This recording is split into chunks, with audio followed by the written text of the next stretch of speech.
Hi, I'm Andrea Crouch, and I'm with the Hungry Heart program.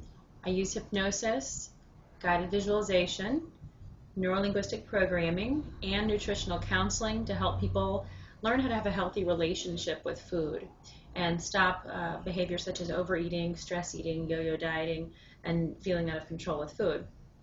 So what I'd like to do today is describe a little bit about how hypnosis works and why it's used with this program so effectively to help people create change in their lives. And to do this, I'm going to tell you about the theory of mind. So I'm going to draw on this clipboard here, and hopefully you'll be able to see. I'll make sure I read out or say out loud what I can't expect you to read there. So some information on why we're having this struggle, and most importantly, how we can break out of it, begins with this theory of mind, looking at the mind in a different way than we may have before. We've all heard of our conscious part of our mind, which is where we think and judge and evaluate, and that takes up about 12% of our mind.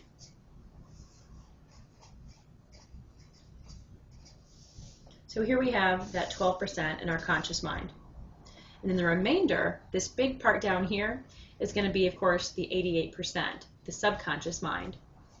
And the subconscious mind, sometimes we hear people talking about by saying, oh, that's that part of our mind that we don't tap into, we don't use on a daily basis. And I tend to disagree with that, because if we're not using it, then it seems to be using us. Sometimes using us and not helping ourselves get what we actually want, but leading us into other decisions or behaviors that aren't working for us. So 88% in our subconscious mind. And in our subconscious mind, we have all these different beliefs in life. Some of them are serving us, and some of them are not. But they're all down here. And so I put pluses and minuses, as you'll see, down in our subconscious mind to represent those beliefs that either aren't working for us or are working for us. But the interesting thing about our subconscious mind is that these beliefs really have no reflection in reality. They're not based in reality. They're just real to us as individuals. So there's a picture of a birthday cake here on this side and a picture of a snake here to just reinforce this theory that our subconscious beliefs don't have any reflection on reality. Think of a food that you like. And I have a piece of cake here because most people have a positive association with birthday cake. It's the day you feel special. It has good, positive childhood memories. And a lot of people don't like snakes, so I'm using these as examples, but you can have them apply to whatever it is you like or dislike. The interesting thing about these beliefs, these likes and dislikes, someone else may have completely opposite beliefs in their subconscious mind. So someone else may have grown up with snakes as pets and think they're wonderful and they're not afraid of them at all. And then that same person may have a intolerance to chocolate or be lactose intolerant. They're very allergic to it maybe. And so cakes to them are very scary. Snakes are not. So once again, has no reflection on reality. It's just what we believe. The good thing about this in regard to changing our behavior is that these are all just thoughts and beliefs, and thoughts can be changed, as we all know. So to take this example a little further, from birth, which I'll mark by 0, to age 8, we soak everything in like a sponge. If mommy or daddy said it, it must be true. We're very easily influenced at this age. We're little sponges running around, forming these fundamental beliefs that we carry on into our adult lives. Then from age 9 to age 12, we start to develop what is called the critical area of mind, or critical faculty. And during this time, we're still affirming or denying things we've already bought into from our childhood. More making up our own mind and having our own opinions, but still basing them on these fundamental beliefs that have been down there for a long time, that we've picked up really since day one.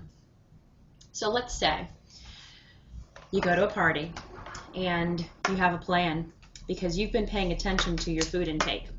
Let's say it's the holidays, and you said, this holiday season I'm going to eat the right things, choose healthy foods, I'll have a nice healthy salad or dinner before I go to this party, and I will not overeat. I won't go in for the desserts and sweets like I may have done in the past. Well, you've got this great plan. Your conscious mind up here has a plan. After all, this is where we think, judge, evaluate, analyze. So you go into that party and everyone else is having the desserts and there's things you haven't had in a while and it's a special occasion and you're being offered them as they're passed around, and if it's a birthday party, well then that's even worse because they're cutting the cake up and here it is, everyone's singing happy birthday, and You maybe have a piece or two of cake or a dessert or two at that party. Or maybe you don't. Maybe you make it out of that party just fine, but you make up for it later when you get home. So what happened? Because you had a plan, right? Well, your conscious mind had a plan when your subconscious mind had a different plan.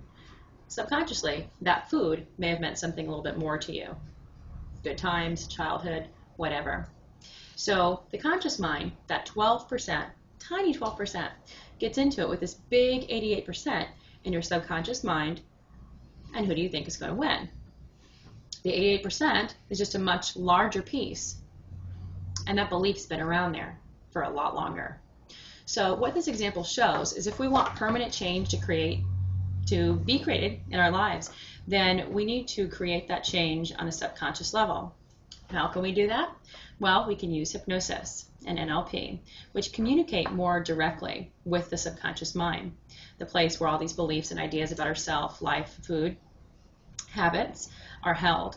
So in hypnosis, we want to talk directly to the subconscious mind through stories, through metaphors, analogies, things that we know the conscious mind isn't going to want to resist.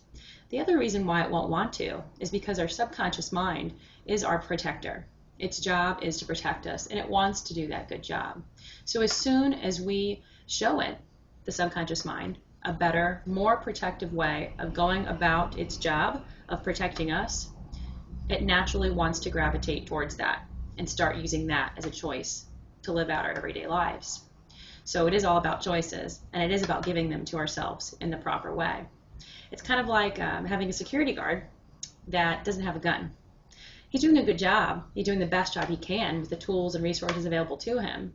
But if we arm him, and if we show him how to use his weapons, then he's going to do that much of a better job protecting us and getting us what we want.